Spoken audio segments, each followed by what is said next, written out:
حج پہ جاتے ہیں نا، احرام باندھتے ہیں، جو لوگ نہیں جا سکے اب تک اللہ ان کو لے کے جائے، اور جو جا چکے ہیں وہ زیادہ تڑپ رہے ہوں گے دوبارہ چلے جائیں۔ احرام ایک مکمل تربیتی پروگرام ہے، اور اس تربیتی پروگرام کے اندر آپ جانتے ہیں کہ اگر کوئی دھکا پڑ جائے تو واپس دھکا نہیں دینا ہوتا ہے نا۔ یہ تربیت ہے، احرام کے اندر تربیت کی جا رہی ہے حجاج کی کہ دیکھو مسلمان بھائی سے دھکا کھا لینا ہے، واپس نہیں دینا۔ اور یہاں ایک نبی جو ہے وہ غمناک ہوئے جاتا ہے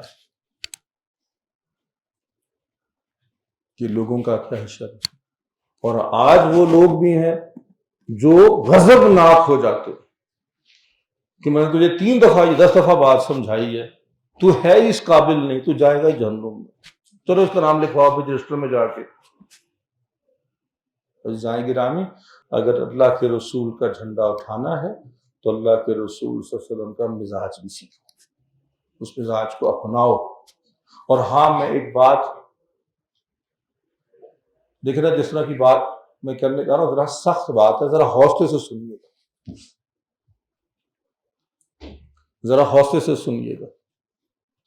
ایک بڑی غلطی ہمارے معاشرے میں دین سے شغف رکھنے والے لوگ کرتے ہیں، اور بڑی خطرناک ہے یہ، شرعی طور پہ بھی، اخلاقی طور پہ، اور مجھے لگتا ہے کبھی کبھی ایمانی طور پہ بھی، کیونکہ اس میں بعض صحابہ اور ایک رسول، ایک نبی اور اولو العزم من الرسل میں سے کی گستاخی کا بھی شائبہ ہے۔ اللہ ہمیں محفوظ رکھے۔ وہ یہ ہوتا ہے کہ اگر کوئی شخص اکھڑ ہو یا بدتمیز ہو یا لوگوں کو گلے پڑے بات بات پہ، ہم کہتے ہیں جی بڑا جی جلالی طبیعت ہے، عمر بن خطاب جیسی اور موسیٰ علیہ السلام جیسی۔ اکھڑ ہو، اکھڑ سے نعوذ باللہ، ہاتھ میں ان میں کوئی فرق نہیں ہے۔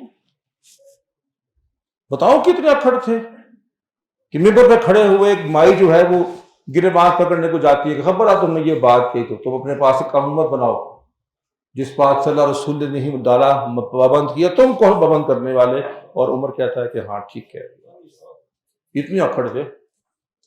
آپ لوگوں کے ساتھ بد اخلاقی سے پیش آئیں، پھر بہانے اس طرح کے نعوذ باللہ بنائیں، نبی کی شان میں بھی گستاخی، اور صحابہ کے بھی آپ بیچ میں سے ان کو، او بھائی شریعت پہ مشدد ہونا اپنی ذات کے لیے، لوگوں کو تلقین کرنا اور لوگوں پہ چڑھائی کرنے میں فرق ہوتا ہے، تو یہ غلطی نہ کیا کریں۔ یہ بالکل ایسے ہی ہے کہ حضور اکرم صلی اللہ علیہ وسلم جس وقت نماز کی امامت فرماتے ہوئے کسی بچے کے رونے کی آواز سنتے تھے تو تھوڑی سی نماز کی رفتار خیر وہ تیز ہو کے بھی کتنی تیز ہو جاتی تھی، تو ہمارے اکابرین، ہمارے علماء لکھتے ہیں، آپ کو کئی ملفوظات میں یہ ملے گا کہ تمہیں جو وساوس آتے ہیں نا نماز میں کہ یار پیچھے کو موٹر سائیکل سٹارٹ ہوئے کہ میری تو نہیں، اس کو تم حضور کی رحمت کے ساتھ مت جوڑو۔ وہ حضور کا ذاتی غرض یا خدا نہ خواستہ وسوسہ نہیں ہوتا تھا، تمہیں وسوسے آتے ہیں وہ اور چیز ہے، تم اگر تیز کرو گے تو تمہارا مسئلہ کچھ اور ہے۔ میں آپ کو ہر دفعہ ان کے برابر تم کھڑا کر دیتے، تم سفیر ہو، سفیر بن کے رہو۔ میں سمجھتا ہوں کہ یہ ایک بنیادی ذمہ داری ہے، اخلاق، اپنے اخلاق، اپنے معاملات کو ٹھیک کرو۔ ٹائم میرے پاس کم ہے، میں لاہور سے صرف اصل میں آپ کے لیے آیا، مجھے آپ کوئی اور کام نہیں تھا۔ ایم ایس او والے کو بلاتے ہیں، لاہور تک تو ٹھیک تھا، اب یہاں پر بھی بلانا شروع کر دیا، اگلے میٹنگ ہو سکے تو حرم میں ہو جائے تو وہاں جا کے کرنا نہیں چاہتا۔ تو میں آپ کو لاہور سے آیا ہوں، اور لاہوری آئے اور تحفہ نہ دے لطیفے کا تو مناسب تو نہ ہو۔ اور وہ یہ ہے کہ ہمارے محلے میں ایک صاحب ہیں جو ذرا مزاج کے اکھڑ تھے، نیک شریف آدمی، برا آدمی نہیں، ذرا مزاج کا ذرا تیز، تو وہ ہمارے ساتھ ہی نماز پڑھتے ہیں، مسجد میں ہماری آتے ہیں، لیکن ان کا تعلق جن کو ہم اہل حدیث کا خیر مقلد کہتے ہیں ان کے ساتھ ہمارے بھائی ہیں، ساتھ نماز پڑھتے ہیں، کبھی قریب ہی رہتے ہیں۔ تو ایک دن مجھے انہوں نے کہا ویسا کوئی مسئلہ بتا، میں نے کہا جی، جو شخص سنت رسول داڑھی کی شان میں گستاخی کرے تو اس کی کیا سزا ہے؟ سوال سن رہے ہیں آپ؟ جو شخص سنت رسول یعنی کہ داڑھی کی شان میں گستاخی کرے اس کی کیا سزا ہے؟ میں نے کہا یار میرے پاس ٹائم نہیں ہے، ہاتھ میں میرے سموسے ہیں، میں اس وقت گھر تک سموسوں کی تمہاری باتیں سنوں، میں اس کو نہیں آپ ٹال رہے ہیں۔ میں نے کہا جی آپ بہت مست سمجھدار ہیں، میں آپ کو ٹال رہا ہوں۔ نہیں آپ بتا کے جائیں گے دین کا مسئلہ۔ میں کہا آپ ہی کا مسئلہ ہوگا یہ، میں تو سموسے کا مسئلہ ہے۔ کہتا نہیں بتائیں۔ اچھا میں کسی وجہ سے ٹال رہا تھا، وہ آپ سمجھ جائیں گے تھوڑی دیر۔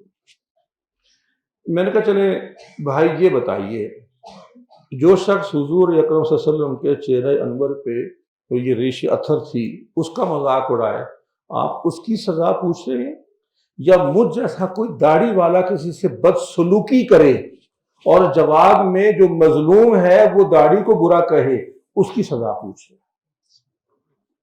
مجھے لگتا ہے کہ سوال دوسرا ہے، پہلے والا نہیں۔ انہوں کو نہیں ایک ہی بات ہے، میں کرنا ایک بات نہیں ہے۔ آپ صلی اللہ علیہ وسلم کی ذات اقدس کے بارے میں کوئی ایسا جملہ کرے، منہ سے نکالے، وہ سب جانتے ہیں سزا اس کی کیا ہے۔ لیکن مجھ اور آپ جیسے لوگوں کی کوئی غلطی سے یا زیادتی سے کوئی شخص طیش میں آ کے اگر داڑھی کو برا کہے تو جس کو برا کہا جا رہا ہے اس کو 10 کوڑے مارنے چاہیے کہ وہ داڑھی کی بدنامی کا باعث بنا ہے، یہ سزا ہے۔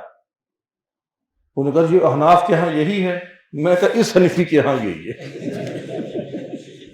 تم تو ایسے پوچھے تم ابن تیمیہ ہو اور میں وہ نہیں پاؤں، احناف کے ہاں یہی ہے۔ تو میں کہا بھائی میرے ہاں یہی ہے، اس کی پٹائی کرو جو داڑھی کی بدنامی کا باعث بن رہا ہے۔ کوئی بھی مسلمان پاکستانی ہوش و حواس میرا نہیں خیال کیسی گستاخی کر سکتا۔ تو عزیزان گرامی ہمیں یہ چیز یاد رکھنی ہے کہ ہماری سفارت ہونے کے ناطے آپ کبھی نا یہ سفارتکار جو لوگ جاتے ہیں نا پاکستان سے ایمبیسڈر وغیرہ بن کے دوسرے ممالک میں ایمبیسیوں میں کام کرتے، ان کی ذرا اصول پڑھیں کیا ہے، یہاں تک کہ بیٹھنا کیسے ہے، ٹانگیں کدھر رکھنی ہے، دوسرے ڈپلومیٹ سے ہاتھ کا اینگل کیسے ہوگا، کتنی زور سے دبانا ہے، کتنی نرمی سے دبانا ہے، یہ فرق ہوتا ہے۔ جاتے وقت جب یہ جاتے ہیں کوئی یہاں سے کوئی وزیر اعظم وغیرہ جائیں تو وہ سفیر بتاتا ہے کہ آپ جس وزیر اعظم کو ملنے کے لیے جا رہے ہیں، جو آمنے سامنے آ رہے ہیں، ان کو گھوڑوں کا بڑا شوق ہے، تو آپ نے اس سے پوچھنا ہے گھوڑوں کے بارے میں۔ تو وہ کہتا جی سنیں آپ کو گھوڑوں کا بڑا شوق؟ ہاں جی۔ یہ اصول ہوتے ہیں۔ تو دعوت کے تو بڑی آگے کی بات ہے کہ دعوت آپ نے دین کی کیسے دینی ہے۔ میں تو صرف ابھی بات کر رہا ہوں کہ آپ کا ذاتی عمل کیسا ہونا چاہیے، کیونکہ آپ کے ذاتی عمل کو دیکھ کے لوگوں نے فیصلہ کرنا ہے آپ کے بارے میں، آپ کے دین کے بارے میں اور آپ کے نبی کے بارے میں، کہ آپ کیسے ہیں، آپ کا دین کیسا ہے، اور آپ کا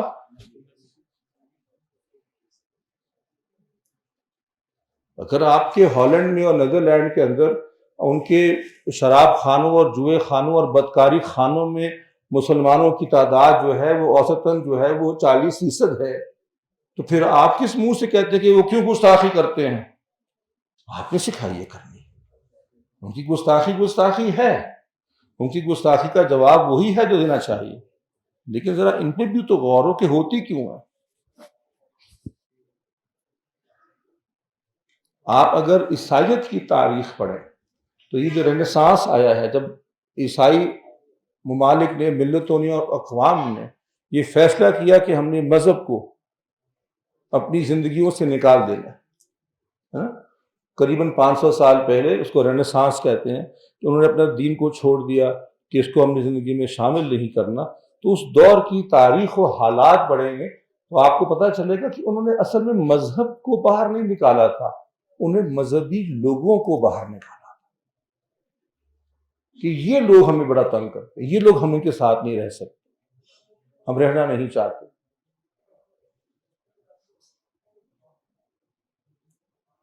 یہ جو میں آپ کے سامنے بات رکھ رہا ہوں سفارتکار والی، یہ ہمارے دینی تقاضوں میں شامل ہے، یہ میں کوئی نئی سائنس نہیں لے کے آگے آپ کے سامنے، میں انجینئر نہیں ہوں کہ انجینئرنگ کروں گا،